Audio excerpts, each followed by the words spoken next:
everybody. This is Joshua Hatton with One Nation Under Whiskey.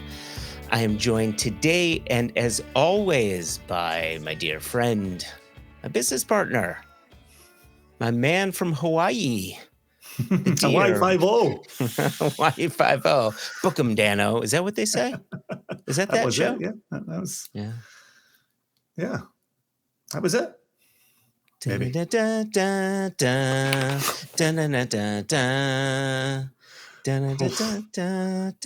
Flawless. I'm getting on my surfboard as you speak. You're the Silver Surfer, basically. Look at you. See, now we've jumped franchises. Now we're confusing the audience. Only the viewers. We're only confusing the viewers who could see you as the Silver Surfer. We don't have viewers on this one, though, do we?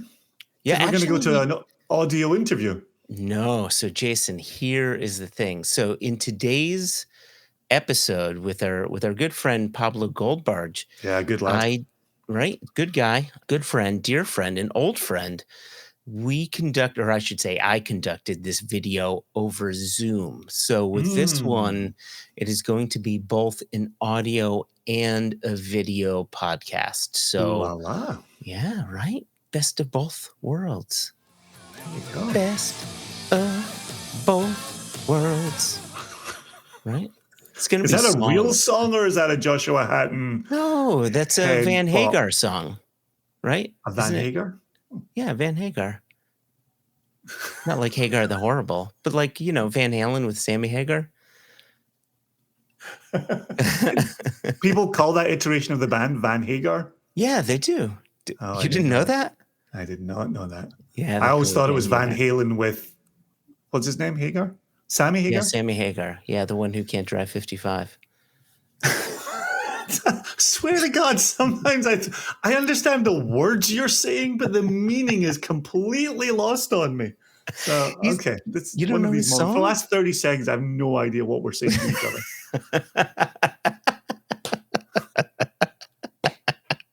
I'm having too much fun. I'm just throwing curveballs at you left and right. People in the audience who listen to that type of music and get these inside jokes, like I hope you're enjoying it because I have no idea what's happening right now. You were just growing up on the Proclaimers. Meanwhile, I just had, this nonsense thrown at me growing up. I would walk 500 miles to get away from this conversation right now.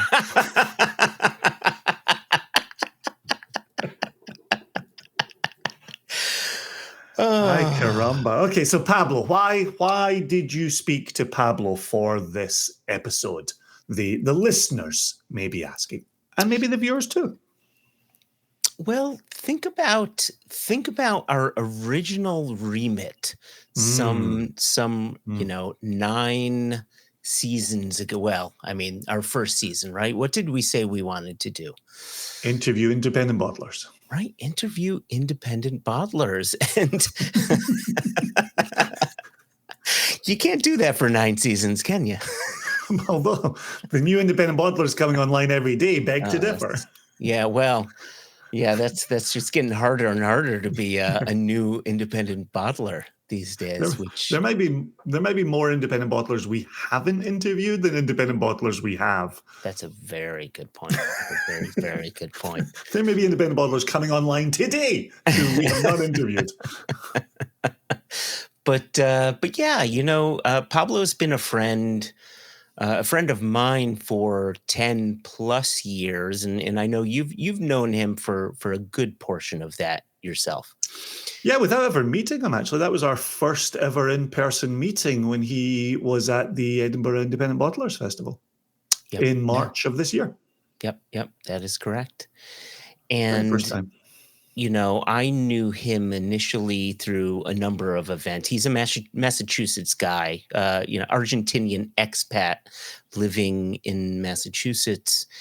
And, I think his story is not too dissimilar from yours and mine and Sam Simmons and a number of people who fell in love with liquid, who fell in love with history, and said, is there a place for me within the whiskey industry? Indeed. Mm-hmm, right? Sure. And so I met him as a whiskey lover, and then he moved on to as a whiskey specialist within Gordon's Fine Wine, a wonderful shop in Hmm. Massachusetts.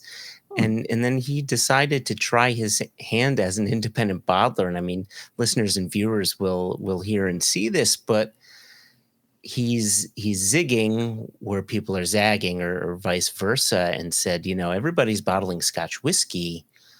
Why don't I not bottle Scotch whiskey? Yeah, that's a fair question. Right? And bottle world whiskey, right? There's single malt from Germany. There's single malt from Austria. There's single malt from Argentina. There's rye Yeah. whiskey from this country and that country, and so many people don't know about it. And I think about what our journey has been like for the past, 14 going on 15 and counting years, and it's been pushing water uphill ever since. And I just think of what his journey, which has only just started, a year and a half ago or so, what his That's early journey doors. is, right? Yeah. Yeah. Yep. Yeah. No. And he's written a book as well. What, a Spanish Yeah. language whiskey book, and single cask nations in there, which is very kind. I had the great honor of signing on the single cask nation page when I saw him in Leith. Yeah. There you go. You want to give us Here the it is. title in Spanish and not leave it to the Scotsman to read that? Yeah. So for our viewers here, you can see it here on screen, and for our listeners, I'm going to slaughter this, and I deeply, deeply apologize. Godspeed.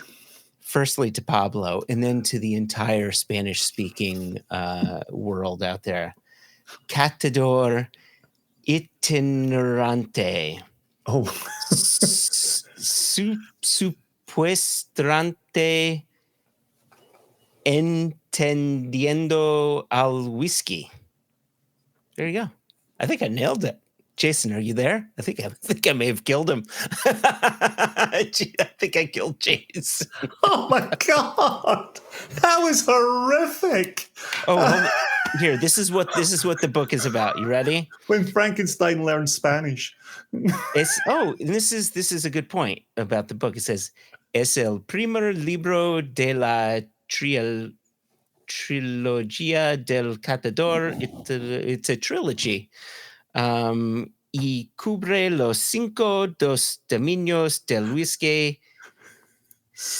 And it goes on, right? I mean, But let us take a moment here to sincerely apologize to the entire Spanish-speaking world.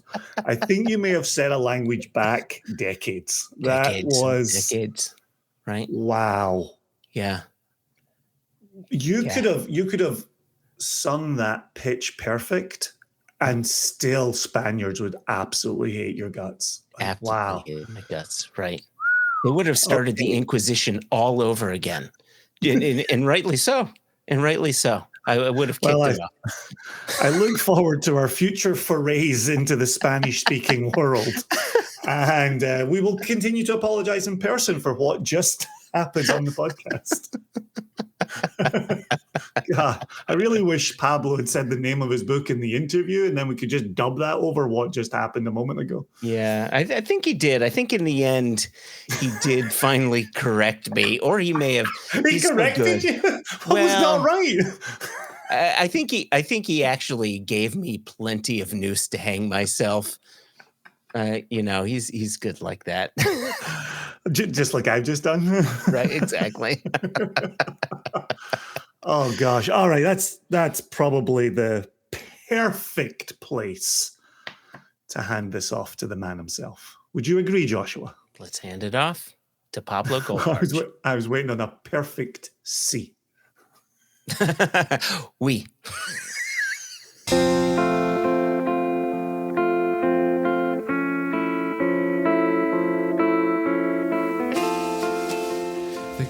Pablo Goldbarg, thank you so much for joining the podcast, joining One Nation Under Whiskey. I told myself that I would practice all of the Spanish before we started this so that we can conduct the entire podcast en español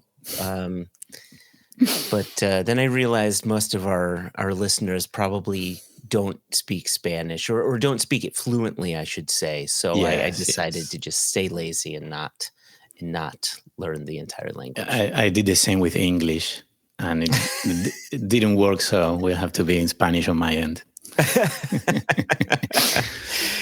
Yeah, well, we have the real-time translator, so I think everything should be fine for Yes, we everybody. are in the future already. No, seriously, thank you so much for joining. For our listeners and for our viewers out there, Pablo is a gentleman that I've known. Well, shit, how long have we known each other now? Probably 10 years. Yeah, probably 10 years. We met through Bikram Singh, through Norfolk Wine and Spirits. That's where we met first, yes? In one of those stores that Yeah. you used to frequent. Yeah, and so I knew you first as a whiskey enthusiast, as just someone who is fascinated by whiskey. And I had the luxury of pouring you many whiskeys, making you very happy with whiskey. And we're here today talking about your own brand, your own independent bottling brand, Catador Itinerante. Terrible with Perfect. pronunciations. Oh, oof. You did it. You did it. I created that name so people suffer a little bit, right? What could go wrong? Especially when I'm talking to a company and they tell me, "Can you please spell your website?" And I'm like, "Here we go." Could you? So for our listeners, I mean, I want to talk about. Actually, what I'd like for you to do is if you could tell us a little bit about your independent bottling company, and then let's talk about your spark, how you went from enthusiast into, well, maybe I should do this. Maybe I should take this leap of faith and go crazy and start an independent bottling company. You know, that was a fantasy for a while, and it probably started with people like you, like David Blackmore. I used to attend tastings, and I went like from slightly drinker to collector, and I got more and more interested in the stories behind the whiskey. And I see these guys presenting and having fun and joking and drinking and traveling, and I'm like, that's a perfect job. And obviously, I didn't know all the other things that I'm learning now. That nothing is perfect when you work in the whiskey industry, but really, I think that the people of whiskey play a big role in me feeling that I could be one of you guys. And at the same time, when I got more and more into whiskey, I discovered independent bottlers.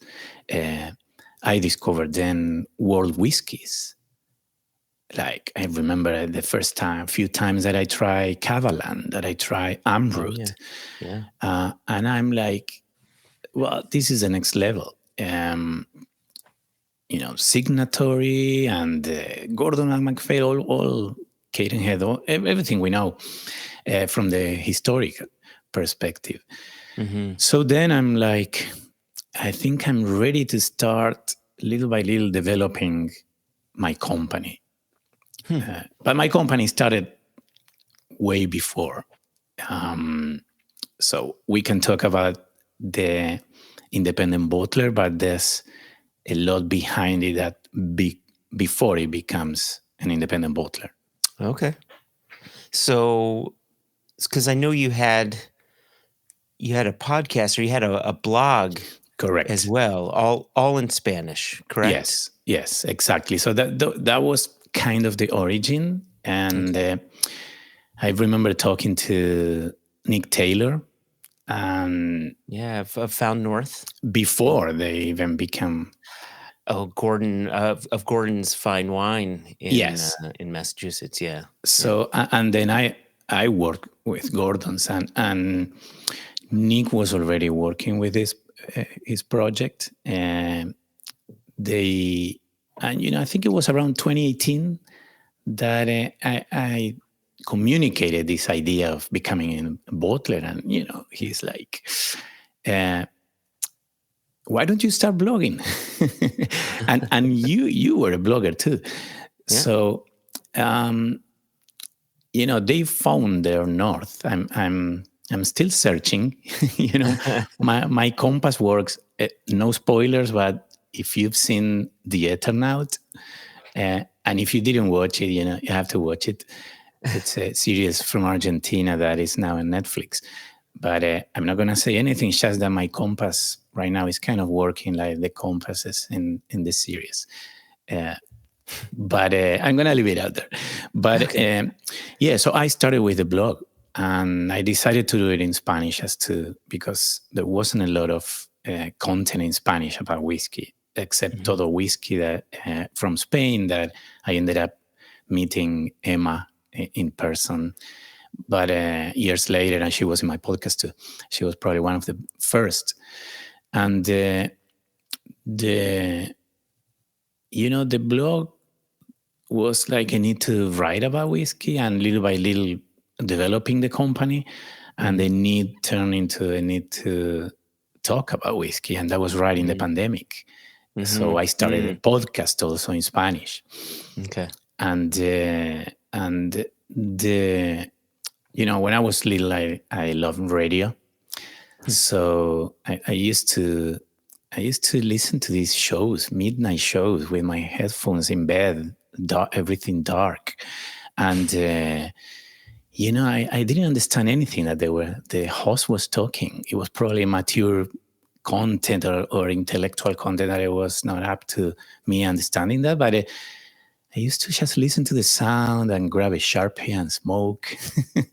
And so, I always loved radio. And I think, honestly, it's also like easier to not have to edit, to not have to prepare the image, the settings. So I started just making radio about whiskey during the pandemic. Yeah. And after that, I pushed more and more and more for my bottling idea. Yeah. And I did a lot of research about world whiskey. I always knew I wanted to exclusively bottle world whiskey. World whiskey, not including Scotch whiskey. Correct. Let's say Scotland is a planet, and there's another planet called planet Earth, and then I would bottle from this planet. But in general, yes. Does that also mean not American whiskey as well? American, I would consider. Irish too. No, I don't want to take whiskey history out of Ireland. There's a big who started, but considering the size of and now it's up and coming, more and more distilleries, you can say, in Ireland. But I would love to bottle from every country. I know that Scotland is not a priority.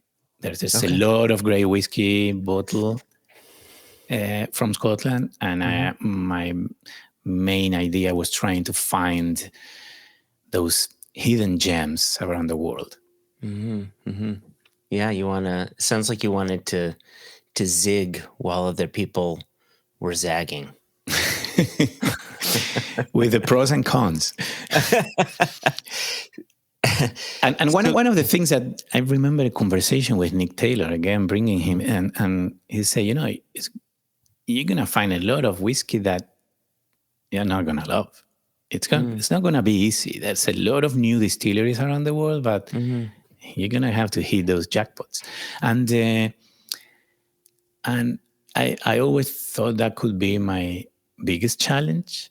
And I found a couple of great whiskeys. I think that now the biggest challenge is another one. I want to make sure I'm understanding that comment correctly. So Nick is saying your challenge is going to be finding good whiskeys, and I understand that comment. Finding great Okay, yeah, whiskey sorry, that people will love, and they will not care from which country is coming. And in that path, I may have to travel, I may have to spend money, I may have to visit them in person.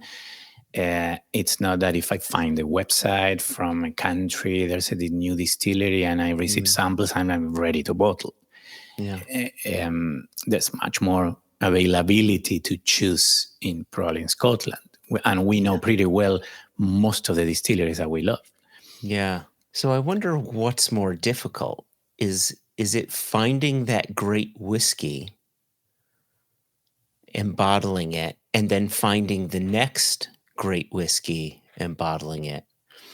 Or is it finding those great whiskeys and then telling that story to the consumer who's likely not heard of these distilleries? Right? There's two very different tasks, very different difficult tasks. Yes. And as you mentioned, keep the momentum and creating this series. No? And I'm going to jump for 1 second to this amazing documentary that we were part of in Scotland in March, Independent Spirits. And I tell in that documentary, I don't remember precisely which scenes were used, but part of the interviews that I had with the filmmakers and Greg and his crew were I'm talking about this art gallery that I feel like I'm like a gallery owner, and the whiskeys that I'm finding are these pieces of art that I want to feature in my gallery as a tribute to the artists, like the whiskey makers. And I think that everything takes a new meaning when this kind of transparent thread that goes through the whiskeys that I may choose will create this collection. And then you see more than one piece of art in the wall of the gallery. And then it takes a new meaning. It's like a window to the world for me. So I totally agree that finding the next one is also a challenge. But when you talk about telling the story, I feel very confident because I'm always trying to put quality into it. Like my podcast, for example, beyond my mother and my sister and a few more, I don't know how many are listening. But at least when I finish the episodes with the guests, they are like, this is art, this is beautiful. And I'm like, I'm going to be honest. I'm not going to tell you that that's all I want. Obviously, you want exposure, but I think you always have to put, the best you can into creating this. And I feel confident when I tell the stories of these whiskeys. And I know I can tell a good story. And because in this search of great hidden gems out there, I'm finding not only a lot of meaning, but also surprises, like people and surprises from the point of view of when I started, one of my preconcepts were all these guys, their biggest dream is that in a blind tasting, somebody says, oh, I thought this was Scotch. And it's not like that. It's not like that. And they have their own culture, their own heritage, their own methods. Many of these distillers, they started, they have a background of grandparents distilling different type of spirits. And some of them, they don't have a lot of resources. Like, I'm going to give you an example of the first whiskey is this Brogger, 13-year-old. Brogger is a family in Austria. And you have it. I've got the 10-year-old. You have the 10 edition too. Yeah. And the first two editions are from the same distillery. Yeah. And I got this family that when I discovered through finding just websites and creating a big Excel spreadsheet. Oh, wow. And Okay. a lot of people were not replying my emails. A lot of emails were bouncing back. Some of those websites, they look like websites from the 80s, like that very low tech with a counter of how many visits. Oh my gosh. And That's our funny. current edition is blah blah blah from 10 years ago. I'm like, oh, if that's the current edition, maybe they're closed. So it was a lot of back and forth until I decided to travel, and it was an excuse. And I turned 50 in 2022, and I have 2 weeks to celebrate my birthday in Europe, and I prepared all these meetings with distilleries, and I was lucky that in the week of my birthday, we had in one weekend Whiskey Live Paris, and the next weekend the whiskey show from London.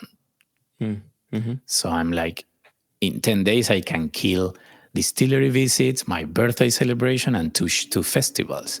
Yeah. And it was funny that I met some of the distillers that or ambassadors, but there was a lot of distillers there that I would tell them the idea of my bottler, and they would be like, "Sounds amazing. We would love to." And I'm like, "Why you didn't reply my email?" And they are like, "What do you mean? I mean, I don't know. We don't check emails." Okay. I'm glad I'm here because Yep. I wanted to try it at least to test the waters. And this broker family tells me, "We would love to receive you. It's gonna have to be at night because during the day we have our 9 to 5s." And I'm like, oh, they are going to be pretty small. Yeah. And they were. The distillery looked like a living room, and the whiskey was amazing. And Wow. when I met them, for example, one of the master distillers, Bruno Broger, he was proud of his Burnt Out. That was the name of one of his core range, Burnt Out. And when I tried it, it was like, I don't know, trying an old port, but matured in a car tire. It was like, this is not going to be easy to sell. And they are proud, and they sell it probably in Austria, probably in Germany, probably around. They are not desperate to come to the US. I still wanted to tell them, I would love people to know you in the US and to be featured. And I ended up finding two whiskeys that I loved, and I ended up bottling my first 2 editions. So the story piece that you mentioned, I think, yes, I think I can do it. Still, people, if they don't try it, they are not sure. And also when we talk about this before, when they compare prices, some of these casks are not cheap, and their production is small. Broger, for example, sold me one of their oldest casks, and when a consumer compares for a similar price an older Scotch from a distillery they love, it's going to be hard. Well, yeah, and it's difficult sometimes, I think, for the consumer to understand that you have a small producer like Broger, family-owned, just a few people operating the stills, the mash tun, whatever it is to produce their whiskeys. They don't have the luxury of automation. They don't have the luxury of giant contracts to produce, giant contracts to purchase grain at a really low price, to purchase glass at a really low, all of these benefits to bring their costs down to to rock bottom. You're not comparing apples to apples. It's apples, not even apples to oranges likely. It's apples to, loaves of German sprouted rye bread. It's very different things. So I imagine, is that Is that one of the difficulties you have in trying to communicate to consumers? I think that people more and more appreciate the story and Mm, more appreciate the effort from small a small bottler like me, a small mhm, producer, um, the exploration of something new, even the branding behind my bottle is from very small design studio that I love. And these guys, to give you an idea, these are two young guys from Mendoza in Argentina, wine country, okay. and I call them the stranger and stranger of Latin America because they are so creative. And these are two very young guys that they make these beautiful, beautiful bottles. I love it. They design every stamp individually according to what I'm gonna be bottling, and uh, they they again, I'm supporting also a small company Mhm, through every bottle I sell.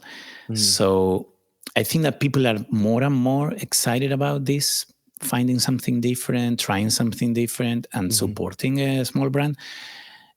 On the other hand, at the end of the day, the liquid talks. Correct. And maybe a friend will be like, "Yeah, sure, I buy you one of each." You want to aim at somebody that doesn't know you to say, "I really love this," and I have some of those um, great feel good moments. I've been in tastings where people don't know me, Mhm, and they are like, I try a lot of things today, and this was my favorite. mm, Yeah, it makes my day. Um, Somebody comes and tells me, you are doing there's the easy way and there's the right way. You are doing the right way, and yes, those things make you feel good. yeah. But then, I think that the biggest challenge right now is to. So the first challenge was to find these whiskeys, and I think I'm doing relatively well. The second challenge is now people to find me, Correct. and I Yes. think that is a challenge. You have Instagram is like it's an ocean, and you have TikTok that I try and then I disappear in minutes. I hated it. Mhm, And then you have, yes, every state in the country has different laws and different fees. It's not that you mhm. just call like three stores per state and they tell you ship the whiskey. And then you have, of course, the market, right? Stores telling you, right now we have too much in the shelf, or we are not buying for the next month. Uh, Whatever happens in the market, you are part of it. Correct. Yeah. Yeah. Welcome to the uphill battle. Welcome to adulthood. So I've got two bottles with me right now. I have your Schlier's edition number 4 and your Broger edition number 2. And I'd like to, if you don't mind, I'd love to taste through both of these. And not only do I want to taste through both of these and get, and sort of go over some of the notes, but I'd love to talk about your selection process, both Hmm. from a how you select that, but also how you start these conversations. Now, I know you talked about it a bit before. You send off an email, and then you never get the response, and then you finally go to visit them. But I wonder if you can maybe share some stories from these initial conversations, and maybe how you progressed with some of these people here. So, my question for you is, which one do we start with, the Schliers or the Broger? Yes, I will go with the German whiskey, Yeah, I and remember this being floral. it's a little a little less it's not that it's less complex. It's more um, approachable in the beginning. Huh, okay. The other one, it's a little bit of. I'm gonna steal words from one of your Kilhoman tastings. The other one, it's a little bit like a wild monkey. I don't know if you're gonna remember which Kilhoman is the one that you once told me this is a wild monkey. It's one of your favorites of all time. Let's see. Oh, it's probably it's got to be the. Is Yes. it the Kilhoman Sauterne cask? Yes. Yes, the funky monkey, the funky wild monkey. Yeah. Oh, yeah. So I remember. So we did the tasting. It was at Norfolk Wine and Spirits, and you had editions 1 through 4, and there was 2 Schliers and 2 Brogers. Correct. And I ended up, I think I got 2 bottles of each of 2 and 4. One set for me, one set for Jason, and I sent him off his set. And by the way, I need to get another set because you were so kind to viewers can see this, listeners can't. You were so kind to sign these, and so that's why I haven't opened these because they were signed, and now I need to buy another. See, this is how you get Pablo. This is how you get people to buy more of your whiskeys. Just sign the bottles. So you mean you have hope that will have a little more value in the future? Yeah, well, I've hoped that you still have some left. I mean, there's a chance you may have sold out by now. I have.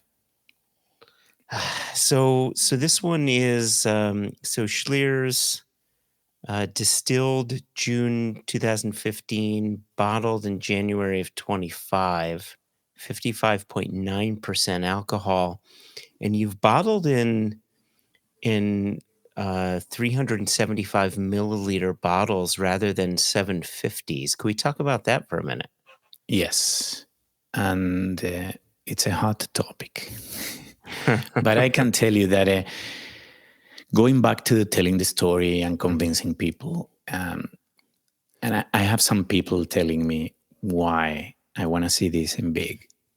And, when I, going back to the process of selecting, and obviously some calculations involved, a lot of the same that you said about this small distillery is applied to a small bottler.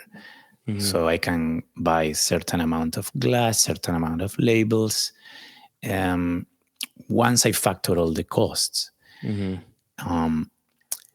I realized that my first few whiskeys would have been probably close to $150 for a bottle. And I'm like, I was really concerned.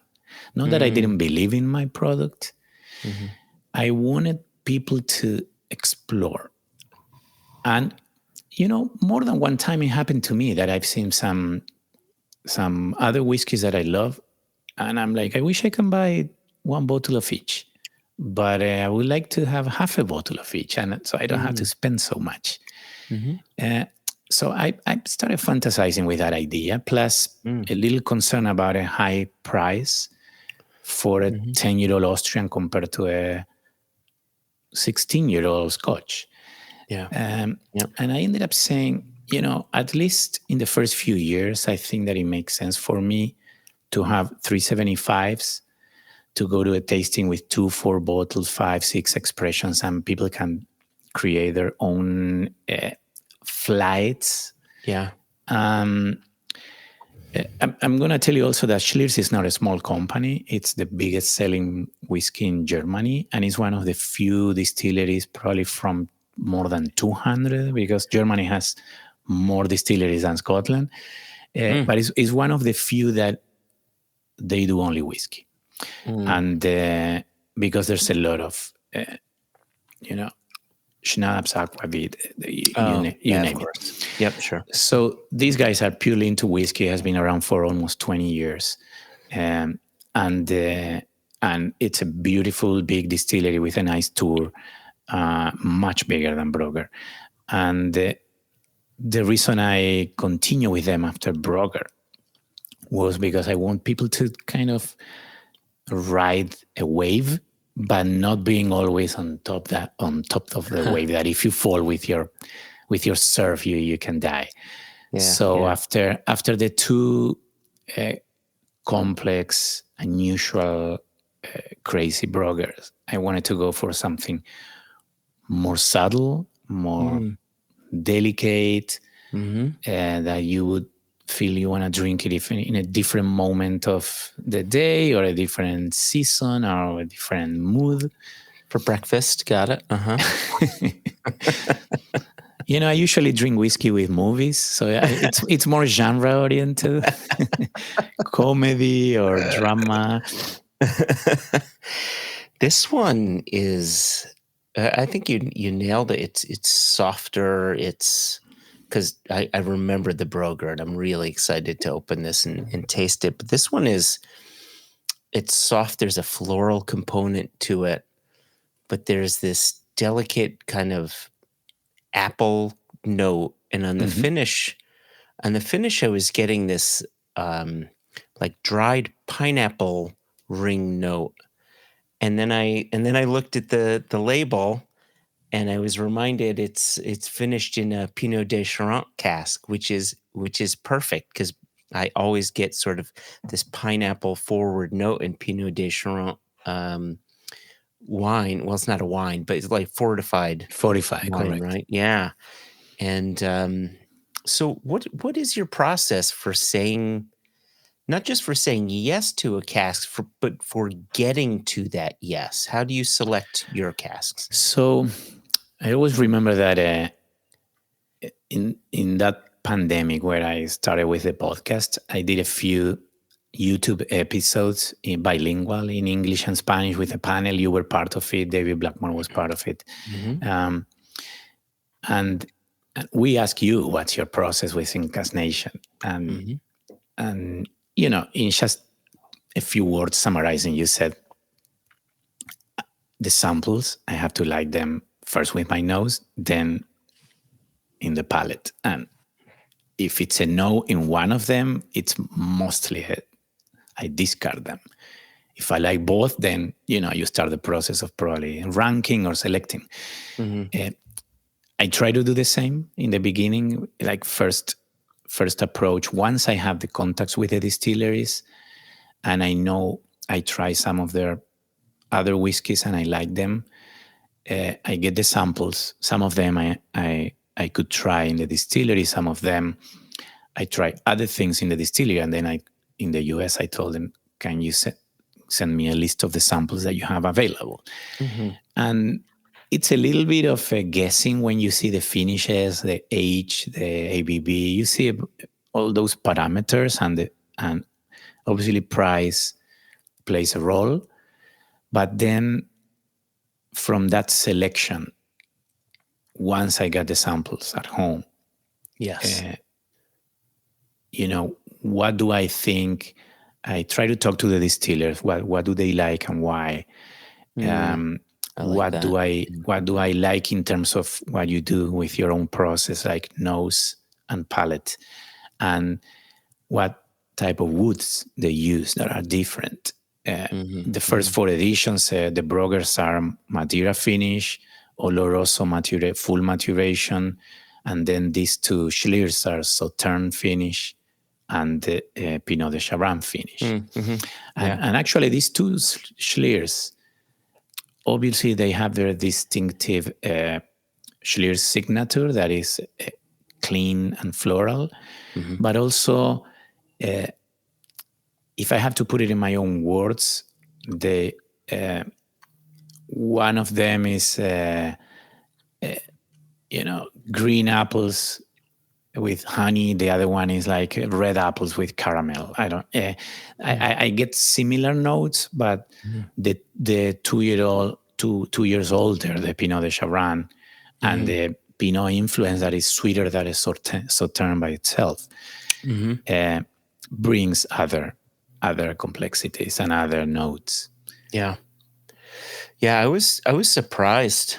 I mean, you know this about me, and I think our listeners / viewers know this too, because I typically don't shut up about it when it comes to casks. Is Sauterne casks, aside from bourbon casks, tend to be my favorite.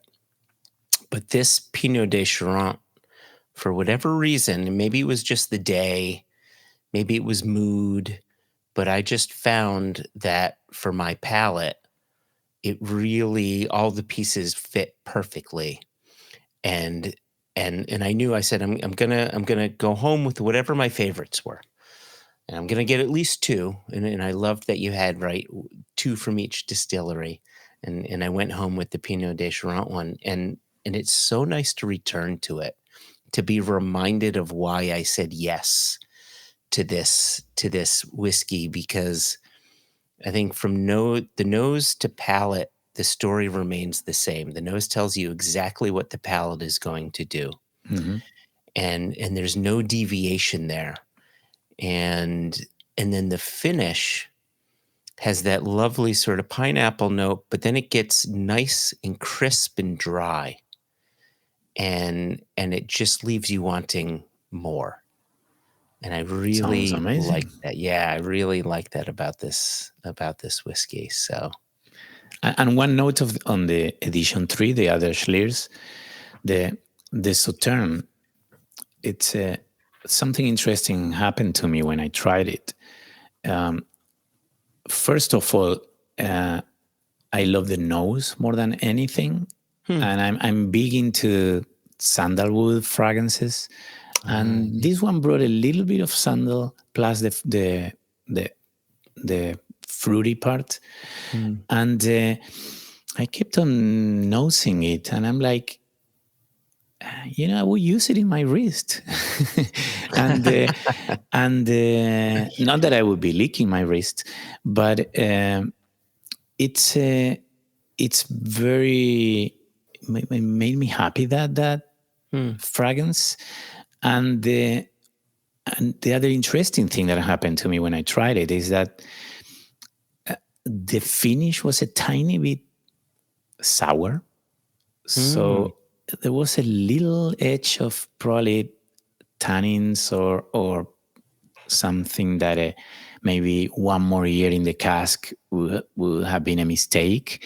Yeah. And that I try a few drops of water. And Mm. talking about preconcepts that we had from the past, I always imagine I would only put drops of water to those cask strength whiskeys, or those that are, they, they burn you and then you bring the burn down. Yep. And that thing about the whiskeys opening up with some drops, when I started with whiskey, I didn't buy it completely. Hmm. I thought I would be destroying the whiskey. Mm. And as you mature more, and as you try more whiskeys in your life, it doesn't necessarily have to be an old whiskey or a very high alcohol.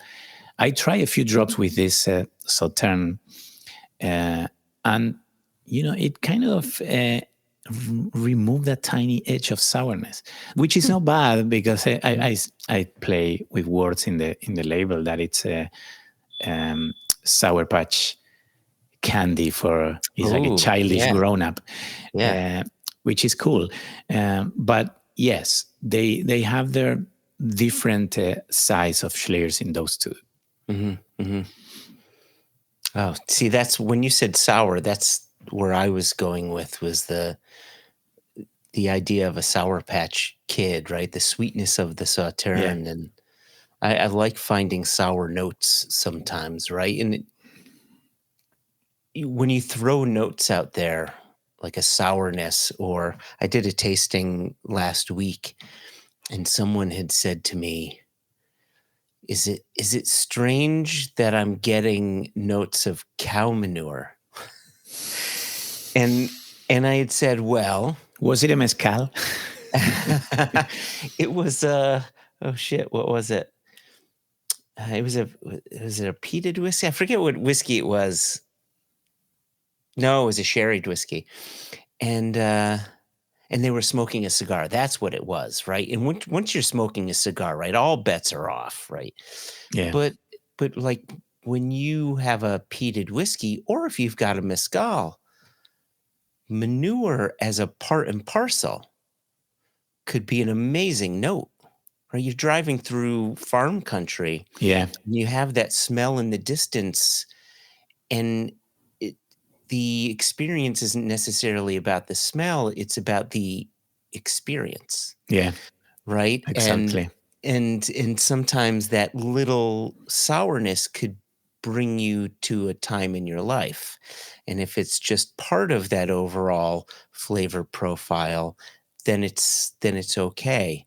And that's sometimes a difficult thing to communicate to people. And so when he said that, I said, well, are are you only getting manure? He said, no, Yes, no, no. exactly. Yeah, yeah, it's full on cow shit. No, no, no. It's I'm getting that, but I'm getting chocolate and I'm getting this and I'm getting that. I said, oh, so you like it? He said, no, I love it. And I said, fantastic. Why are we even having this conversation then?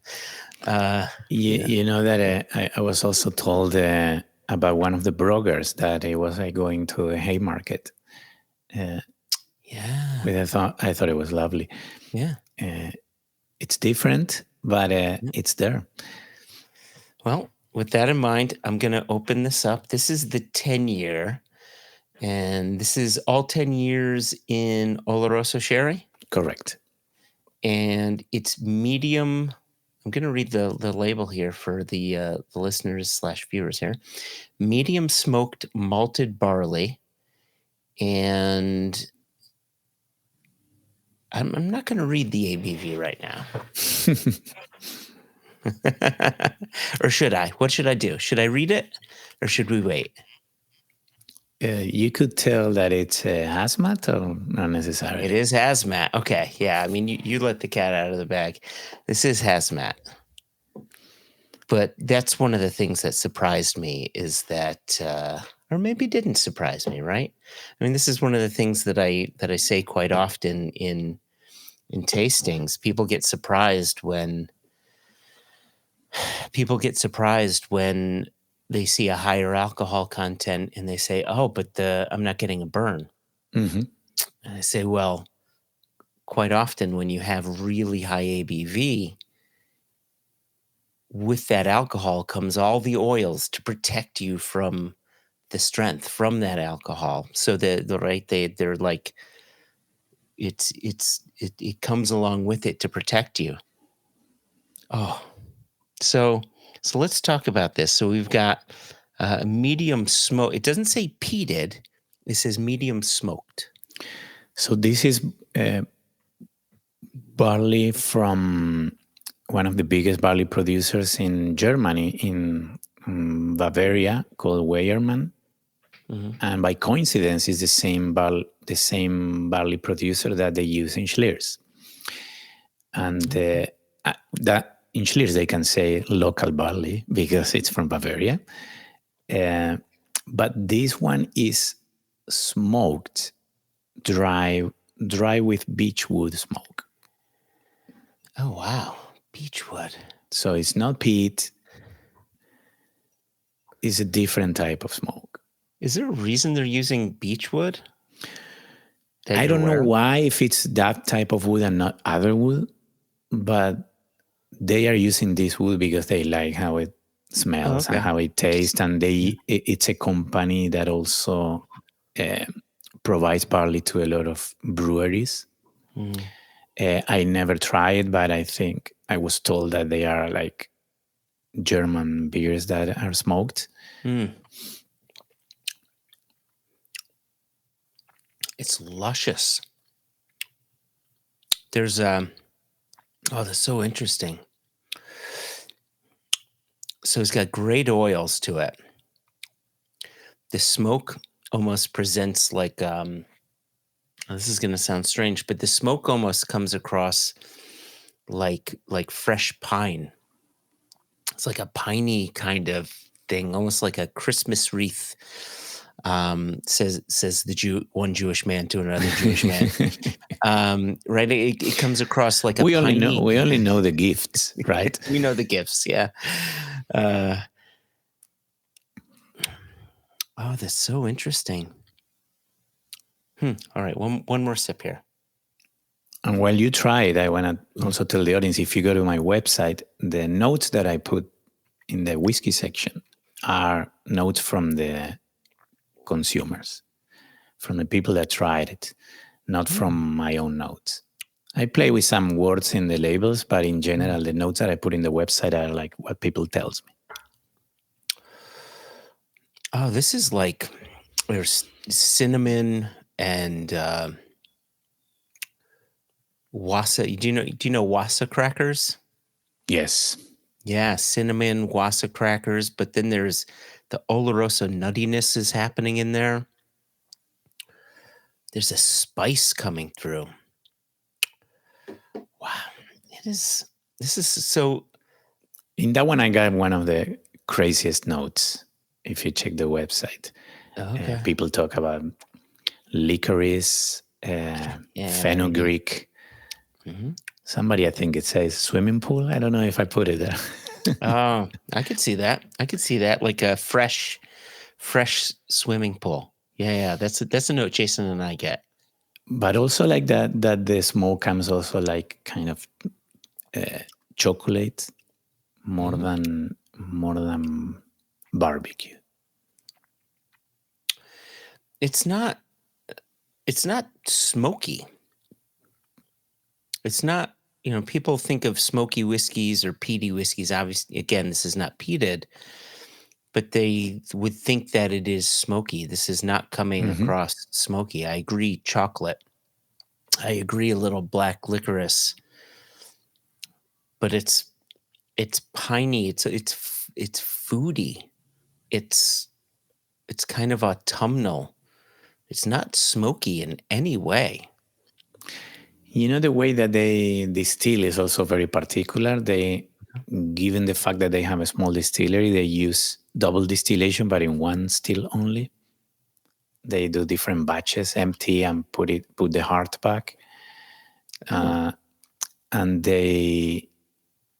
another interesting fact about Broger is that they use 3 type of woods: Virgin Limousin French oak, Oloroso sherry, and Madeira. And in the 2 whiskeys that I have, you can see the 3 woods, because this one is fully mature in Oloroso, and edition 1 is Virgin Limousin plus Madeira. And wow.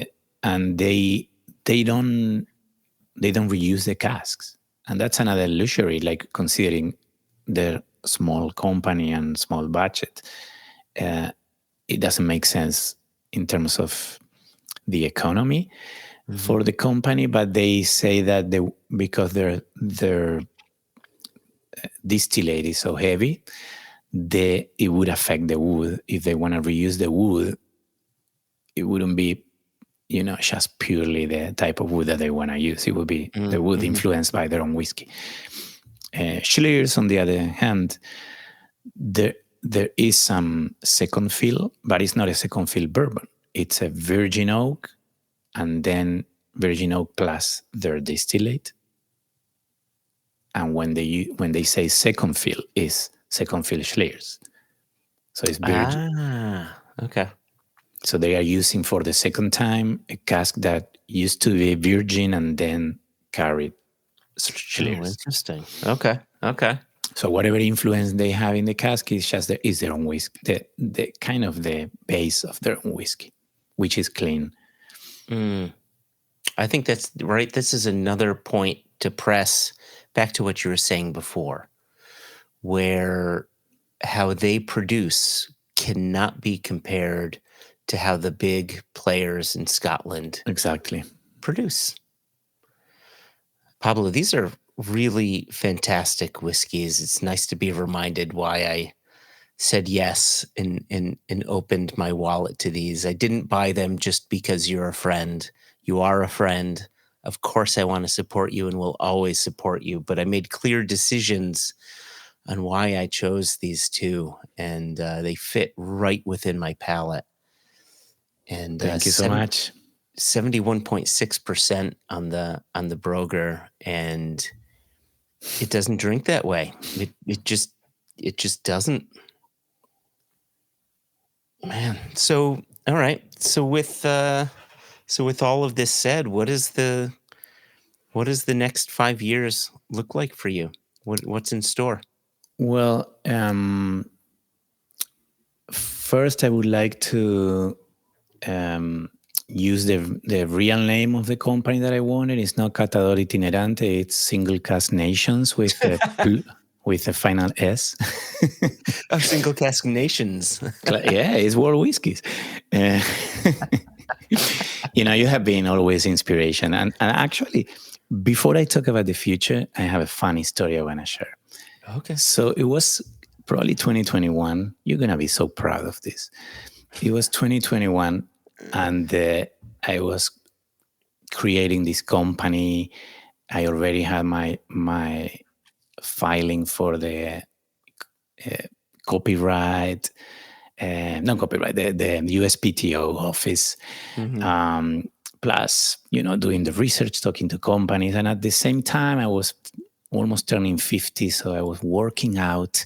You cannot turn 50 without a six-pack, right? So I was working out. And once I buy this underwear, and it comes in a box with a guy ripped in the picture.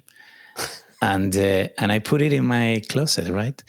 And my wife comes once and is like, what is that box still doing there? And I'm like, it's inspiration. And she's like, you want inspiration? You should print a picture of your friend Josh. And I'm like, actually, it's not a bad idea. So I was pretty close to printing a picture where you are, with the kilt holding the quay. And I'm like, it's going to be so weird to go to the closet and see Josh with a kilt and a guy with underwear. And I didn't do it. But the interesting part is that I became a bottler without your picture. Now, on the other hand, I have this guy in underwear, and I don't have a six-pack, so I may have to throw the box. It doesn't work. Don't do this at home. Don't put that picture in the fridge, in your closet. To be fair, I know the picture you're talking about, and it looks like I definitely didn't have a six-pack. It looks as if I had drunk many 30 packs. Probably you did, because all I hear about the becoming keeper of the quay is that in that ceremony there's great whiskey too. It's a time. It's a time to be had. There's no doubt about it. That's really it's really an honor to hear that. I can't believe my name came out of your wife's mouth.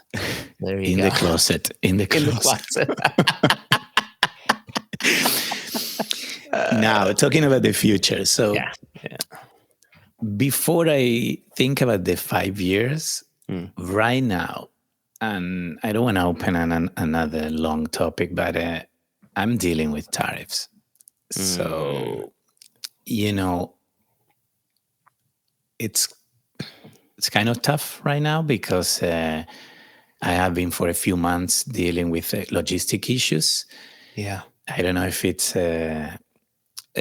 the whole craziness in the market is impacting logistics, but so far I need to get my next whiskey, and I'm very excited about next whiskey because without giving a name, the week that I saw you in Scotland for Independent Spirits, I was in Netherlands.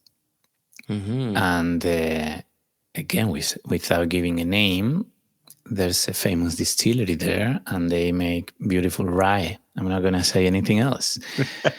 So that's the near... Nudge, nudge. Say no more. That's the near future. And I think that obviously we're talking here about the bottler, and you mentioned that I have a podcast, I have a book. Actually, the book is behind me. And you also have it. I have it as well. Look at that. So these, the same guys that make the bottles, the branding, these two young, amazing designers from Giacomi, Maine, they also designed this cover. And I don't see myself as a bottler who is also a writer and also has a podcast. I don't see myself as a writer who has a whiskey business. I think that the three the three parts of who I am right now feed each other creatively. I mentioned before that I see whiskey as an art, and this book that I have for now in Spanish, and I may translate it. It's part of a trilogy. This book is called Supposedly Understanding Whiskey. Supposedly understanding whiskey? Supposedly. I love it. And first of all, because I'm no guru, Yeah. and I think that the whiskey sphere can be attacked from different angles. Yeah. You can explore whiskey just vertical and know more about a distillery than anybody else in the world, or you can know a little bit of everything. But also because when I wrote the book, one of my goals was to write it in an entertaining way and funny. I remember telling David Blackmore, a good friend, I'm writing a book and it's going to be funny. And he was like, yes, we need that. And also I think the world needed a whiskey book originally written in Spanish. And so the book will be part of a trilogy. So the second book will be called Supposedly Traveling for Whiskey, and the third one supposedly Talking about Whiskey. And in those three books, I'll talk about what I consider 5 elements of whiskey, which are science, art, people, stories, and places. And each book will attack some of those. So I want to continue writing, and my podcast, it's not produced as often as in the pandemic. I have less time now, and producing a podcast, it takes effort. But also bottling obviously has taken a priority, and I want to continue growing this collection of this window to the world. Yeah. So I in the future, I want to continue bringing 2 editions at a time from each distillery that I like and I visit, and I think it's I want it to be part of the collection. It's a good, logistically it works. It helps to bring, 2 casks in one pallet from one place, but also I think that today most of the distilleries that we know can produce 2 different styles. So it's also a good way to do like a deep dive into one distillery. And for now, I'm going to continue with 375s. I'm exploring, move to 700s or 750s at some point. Okay. And also I have a bunch of samples, contacts with new distilleries. I'm kind of Europe-centric for now. There's a lot of great distilleries in Europe with a short distance, within a short distance. So you can, if you travel, you can visit 3, 4, 5 distilleries from different countries in less than a week. But also I would like to expand to Asia. We all know good whiskeys in India, Israel, Taiwan, Korea. It's growing. And I have my heart in Argentina. There's a couple of great distilleries. I visited Alasana in Patagonia. It's fantastic. And, hopefully they consider me. It's I'm like a free ambassador for them. Yeah, exactly. If they say no to an Argentinian independent bottler, in the US, something's wrong. In the US, something is wrong. I will give them shit. But you have mentioned also from other countries that you have seen me presenting PowerPoints from distillery. Yeah, right? and this is a very good point. When I went to your tasting, it was a different experience because. Do I have time to drink? We've got a little time to drink. Okay, look what I have. Oh shit! Look at that. You've got a little M&H, 2 years old, bottled by a company called Single Cask Nations. That's not the name of the company. Hold on. Actually, yes. But yeah, what I enjoyed about your presentation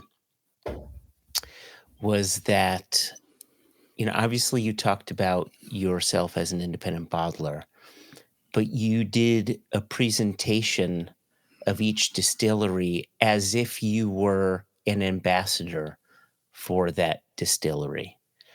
And it was a completely different approach than any other bottler I had seen. As we Single Cask Nation always champion the distilleries that we work with, and we tell, this is why we work with them, this is why we bottle from them, please go and buy their own bottlings, etc., etc. But I think you took it to uh, another level, and I thought that was different and appealing and very, very cool, unexpected for sure. It, I believe in the story, and if I'm there from beginning to end, from the process of finding them and selecting the cask and deciding why I like them, I think I'm one of the best persons to tell that story. And yes, I think that in the future I want to continue. I'm not going to be able to travel to all these distilleries, but I'm going to definitely know about them and know why I like them. And one thing that I'm just realizing that I didn't tell you in the process of selecting cask is that I do trust some of my partners and some of my friends. And obviously it's a whiskey that I want to share, but also I have to sell. So you mentioned Bikram before. Bikram is a friend and a partner and a supporter, and he's usually one of the tasters. Okay. When I find samples, John and Laurie, Racing Glasses, they bottle great rums and whiskeys, mostly rums, and they are my distributors. And I learn a lot with them. I am very lucky to work with them, and I also trust their palate. And I usually go to tasting in Norfolk, and I'm like, I know 3-4 guys, and I'm like, who wants to try this? What do you think? Yeah. And I'm always open to meet new people, to visit new stores, to have tasters in my team that would be like, I would like to try it. So I think that's also an important process, because being a one-person company, I cannot just believe in what I like. I mean, I'm not sure if believing is the right word, but no, it's. I think I know what you're saying. You're tasting in a vacuum, and it's nice to know that what you think you may like, others agree.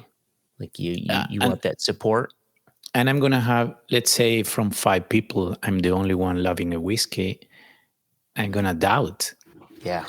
And if I'm not a big fan of one of the cask, but the other 4 love it, I'm like, maybe this time I don't have to bottle something that blew my mind if it blows other people's mind, because everybody has a palate. And this is the beauty of whiskey, right? When I talk to you about the burnt out from Broker, that I'm like, this is gonna be hard to sell. One guy in a tasting told me, I will buy that bottle, and I'm like, well, I need to sell a couple of hundred bottles, but at least I know that some people love it. There's always a fetishist out there somewhere. Burning tires. Quick question, Sure. and then we do need to wrap it up. You had mentioned tariffs before. Yes. And I imagine we have some listeners out there that to be quite honest, are maybe a little confused about what these tariffs are, how they even work. Back during the first time Trump was in office, the tariffs seemed a little more straightforward. There was 25% tariffs on Scotch whiskey, and You mean 2016? That period? yeah, that period. Yeah, Yes. correct. And I don't think that there was there were any tariffs on World Whiskies. There wasn't any tariffs on wine at that time. It was against the UK. It really had to do with this Airbus. Airbus Yeah. and right, and Boeing thing, and this is completely different now, right? Because there's just tariffs across the board, and when it comes to Scotch whiskey, it's 10%, and then each country sort of has its own tailored little tariff, whatever it may be. And you're dealing with a multitude of countries that may or may not have their own tariff. Mm-hmm. And I don't know if you are bottling each whiskey within that country, or if I'm you're bottling moving. in Massachusetts. You're bottling in Massachusetts. Aha. Oh, that's so interesting. So, okay. So you have to deal then with, if, say, Austria has X tariff Mm-hmm. and France has Y tariff. How do you manage this? Well, tariffs are relatively new. When I brought the Austrian and the German, there was no tariffs. Mm-hmm. Right now, I'm dealing with Europe, and Europe is being treated as a group. Oh, just one flat tariff. And what is that tariff? Right now is this 10% blanket It across is every 10%. country. Okay. But this weekend, there was an announcement of a potential 30%. And as you close your eyes and touch your eyes, it was closing something else almost. And yes, I still don't know, because my whiskey was supposed to be here first last month, then mid-July, and it's still not arriving. So, okay. So technically, to my understanding, and the interesting part is that you talk to some custom brokers and they don't have 100% the clarity of what will happen. It changes. So let's say that when the cask arrived at US port, still at 10%, then I have to pay as a tax, that 10%. Mm-hmm. And that's going to be part of my cost. 10% extra of the price that I already pay for the cask. Correct. Yeah. Now, if there's a 25, if there's a 30, it's take it or leave it. So it's not, the tariff isn't dependent on, so let's say the tariffs are active August 1, right? I'm just going to pull a date out of the sky. Mm-hmm. The tariffs aren't dependent on when the cask ships. It's on when the cask arrives. It's not very clear. It's most of the time it's when it arrives. Okay. And I was told there are exceptions that with the right paperwork you can prove that it was in transit. Okay. And I don't know if they're gonna say yes or no. And I don't know if this is depending on the broker or depending on the person that reviews the paperwork in customs, or if there's a new law that they receive, a new bulletin. It's hard to tell. So far, I mean, between countries' negotiations, my shipment is there. It's not here. So anything could happen. Wow. And in a small company with, that could impact the price. Of course. Yeah. I mean, 10% is 10%, and that just it adds up fast. It adds up especially in a really 3-tier fast. system. Exactly. And, Yeah, because 10% isn't just 10%. and now imagine 30%. Yeah. So, yes, I'm in the middle of a fight with a logistics company because this should have been here much earlier. But these are the things that I'm going to encounter, and I'm going to have to face them. That's why I thought when you say 5 years, I'm like, 5 days, Josh. Exactly. Yeah, you can't see that far right now. But yes, I have hope that little by little, I'm doing the right thing the right way. And and as I mentioned before, I went through the first challenge successfully of finding good stuff, and now the next challenge is for people to discover me. Yeah. So yeah, if you guys are seeing or listening this, go to Instagram, follow Itinerante Cata, go to catadoritinerante.com and check the website. Subscribe to the newsletter. If you like Spanish or want to learn Spanish, buy the book. What else can I say? So yes, it's door to door. Beauty. Well, And it's Pablo, good. Thank you so much. I really appreciate you joining me, and it's been so cool to watch this turn from a dream, because I remember you telling me about this dream, to it becoming a reality, and watching all the hard work that you've put into it and continue to put into it. And I know it will. The work is never going to be easy. It just simply won't. But I think you know that.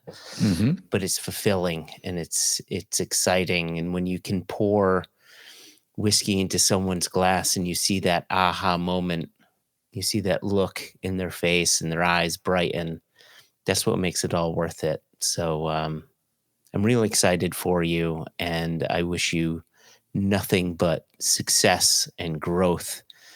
And to that I say, cheers and l'chaim, and Sloncha, salud. sláinte. Salud. And thank you for the support. Thank you for always being there to answer questions. And yes, beyond all the jokes that we always tell of do this, don't do this, the reality is that it's I work in many industries. I did many things from freelance to corporations, and being part of the whiskey community and the whiskey industry, it's very rewarding beyond all the little stones in the path. But the exploration keeps on happening, and I'm loving it. So I hope I can continue sharing what I'm doing and people exploring and trying new things. Beauty. Cheers to that. Thanks for your time.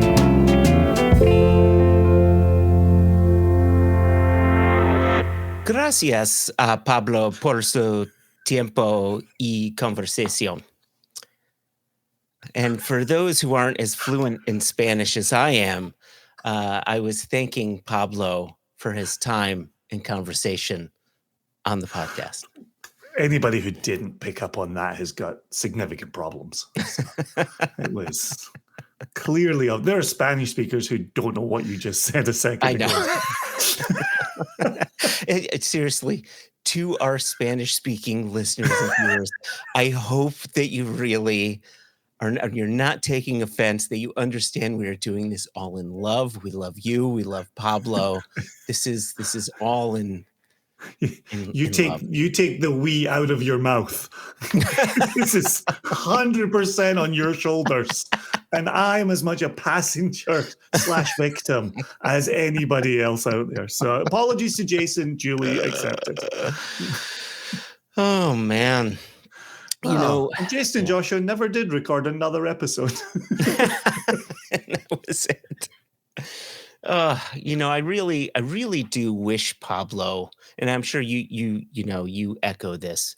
I wish Pablo all the luck. I think he's got the vision, Mm-hmm. and I think he's clearly got the palate, and he's got the friends alongside him to help him select these casks, which I like. Right? It's not just him. He's got friends like Bikram and a few others, who are helping him select casks, making sure he's not tasting in a vacuum. I just hope in these more challenging times, A, when people are buying a little less, and B, when tariffs are going up and down and left and right, and he's dealing with a number of different countries, that they don't provide stumbling blocks that are so tall that they stop him, because I think he's on the right track. I think he's doing something very cool, something very different, and I'm just excited for him. Yeah, it's always a bummer, right? And this is why we talk about the benefits of free trade. But it's always a shame, and you and I've had our fair share of this along the way as well. But it's when the non-whiskey things trip you up. Yeah, that's when it can feel like, well, why does it have to be this difficult, right? It's hard enough to get all your whiskey dominoes in a row, to then have something else come in, whether it be labeling or bottle size or tariffs or shipments and whatever it happens to be. Those are the moments that really try your patience. And we were saying this earlier, when you come in as an enthusiast and you start looking for your place in this much larger industry, that's where the passion is. That's where the excitement is. Yeah. But the part that really tests the passion and the enthusiasm are the non-whiskey roadblocks. So I absolutely wish him well. And I've always appreciated his support of us. And I love that he's a longtime listener of the podcast and gets his own episode because he's now involved. It makes me think of our sea bass episode, Christopher Sebastian, right? Yep. Where there's someone with a passion, who's looking at our example over the last 14 years and saying, maybe there's room for me in here in Blind Barrels. So, hopefully it shows we're certainly here to shine a light. When it comes to giving advice, sometimes advice is particular to your own project, and that's been true for Seabass and Pablo. But if there's an opportunity to shine a light on people that supported us and listened along and got excited about the industry, love to have that moment when they get to come on One Nation Under Whiskey and we get to chat with them, even if I missed this particular conversation. This is one of the things that I love about this industry, though. I think it's one of the few industries where you can sort of weasel your way into it. Just starting with the pat. I feel as if we've totally not always used in a positive way. Weaseling your way into something, not always positive. But I feel as if carve out one's niche. Yeah, okay, there you go. That's better. But right back. I don't always choose the right words, but hey, here we go. You should have said that particular line in Spanish.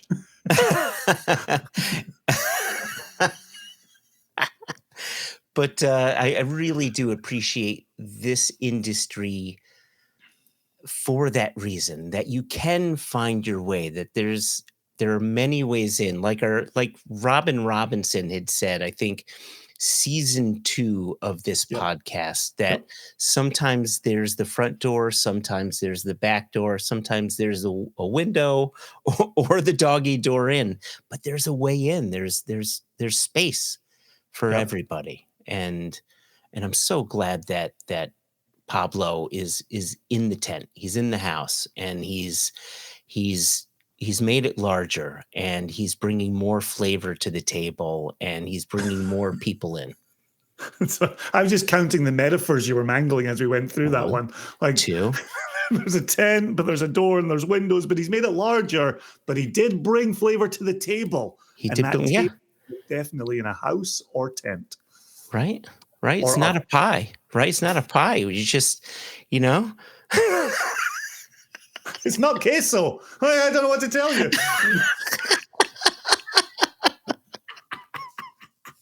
What would happen if we were drinking whiskey while we were having this conversation? This is 100% stone cold sober in the middle of an afternoon. Anyway, all right. Those are all the words that are fit to mangle. Yeah. Yep. Indeed. I threw them all. I feel like I Yahtzeed a bunch of words at you. Oh, all right. So I'm still thinking about tents having doors and windows. Anyway, wrap her up, Joshua. Wrap her up. like a yurt. Okay. All right. Now we're on to yogurt? No yogurt. So listeners, viewers, thank you as always for tuning in. If you are a listener and you want to check out these videos, whether it's the podcast like this one or our extra episodes or our tasting videos, and you are not subscribed already, please check out our YouTube channel. And you can subscribe to us. You could tick the little bell on our videos so you're reminded of a new video. And what else can you do? You can send us emails, info@singlecasknation.com. That would be really great. What else can you do? No, I guess that's all you can do. I would like to say thank you again to, Jason, thank you so much. Look at you throwing banners up. Woo, using fingers. I love that. Take them away. I can take them away as easily as I can. Bring them back. Sorry. Hands are where you can see them. There you go. And seriously, sincere thanks to Pablo Goldbarg for joining us in this conversation. It was really lovely to sit down, talk about your brand, talk about your whiskeys, to drink along with you, and to have you drink some of our M&H during the conversation too. That was, I'm glad you brought that bottle out too, Pablo. That was awesome. And Jason, it's always good just to sit down, even if it's for a little bit, to get a little chuckle, throw a little Van Hagar at you. The man who can or cannot drive 55. I forget from earlier. He cannot do it. Can he do it? Okay. It's not going to work. All right. Everybody. Until next time. Muchas gracias. Muchas gracias. Domo arigato, Mr. Robato. Bienvenue. Auf Wiedersehen. Dos por años.